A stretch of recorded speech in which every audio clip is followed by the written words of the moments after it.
Hello guys! Hello! Para to sa lahat ng mga Aquarius. Aquarius, tingnan natin kung anong weekly tarot reading para sa'yo. So, ito ay general weekly tarot reading. Oh. I hope na makuha mo yung energy. Kumuha lang tayo dito ng one card. One card lang. Ito siya. Aquarius Perspective, number 12 from Archangel Chamuel. Wow! Aquarius, ano ba yung gusto mong gawin sa linggong ito? Ano ba yung pinaplano mong gawin? Dito sinasabi na kinakailangan mo munang ihinto yan. Kung ano mang pinaplano mo sa linggong ito, mag-pause ka muna para makapag-isip ka, makapag-research, mahanap mo yung tamang sagot dyan sa confusion mo, or dyan sa decision making mo. Like for example, may gusto kang gawin or may mga actions or options na or ano ba, choices na kailangan pagpilian. Pag hindi ka sigurado, i-pause mo muna, itigil mo muna. Huwag mong madaliin, huwag mong i-pressure yung sarili mo na kailangan ko sa linggong ito na meron ka na kung ganyan. Hindi. Kailangan matulog ka, kumain ka ng tama, makapagpahinga, spend time sa nature, makapag-refresh, diba? Mag-detoxify ka para makapag-isip ka ng tama. Okay? Okay. 7 of Pentacles. Wow, money. Comment down below sa mga Aquarius na naghihintay ng pera. Comment down below sa mga Aquarius na hindi makapag-desisyon dahil kailangan nila ng pera or hindi makapag-desisyon dahil hindi pa dumarating yung pera. Paki-comment sa comment section.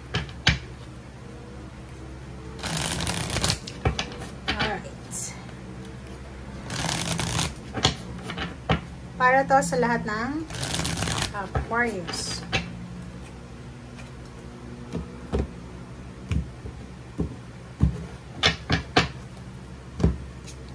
Okay, Queen of Cups. 6 of Pentacles. Diba? Resonated sa dalawa. Naghihintay ka ng pera. May kailangan kang pera para sa isang desisyon. So, hindi ka makapag-desisyon para sa isang bagay dahil need mo dito yung pera. Hindi ko alam kung ano yung kailangan mong pagdesisyonan kasi wala namang sinasabi dito. Pag kailangan mo ng pera, pag kung wala kang pera sa ngayon, pause muna. Huwag nating ipilit.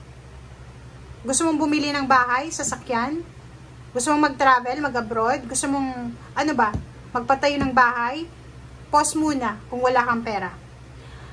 Queen of Cups, sinasabi ng baraha na kalmahin mo yung sarili mo. Huwag kang magpadalos-dalos. Relax. Kalma. 6 of Pentacles, sinasabi na may mga tao sa paligid mo na posibleng makakatulong sa'yo sa kung ano man na pinagdadaanan mo financial sa ngayon.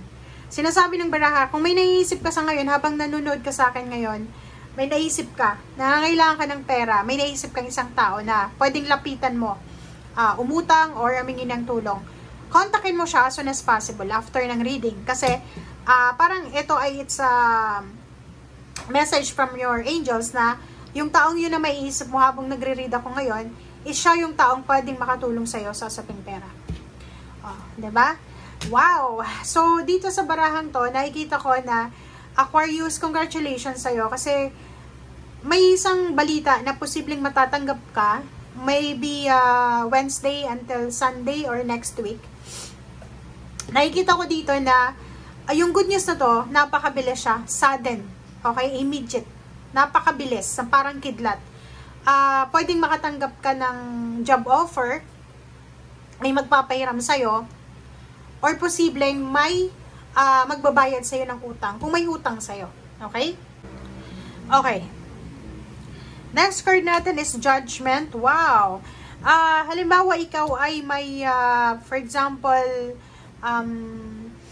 hinihintay na desisyon sa korte or ng korte, sinasabi sa'yo dito, Aquarius, na maghintay ka muna. Nakikita ko sir dito isang offer. It's either, ano to, babae ka ba? Kasi, ano to marriage proposal to. Okay? Pwedeng matagal ka nang may ka-live-in. Pwedeng boyfriend, girlfriend pa lang. And ngayon, sa linggong ito, posibleng nakapagdesisyon na yung taong ito na asawahin ka talaga, pakasalan ka.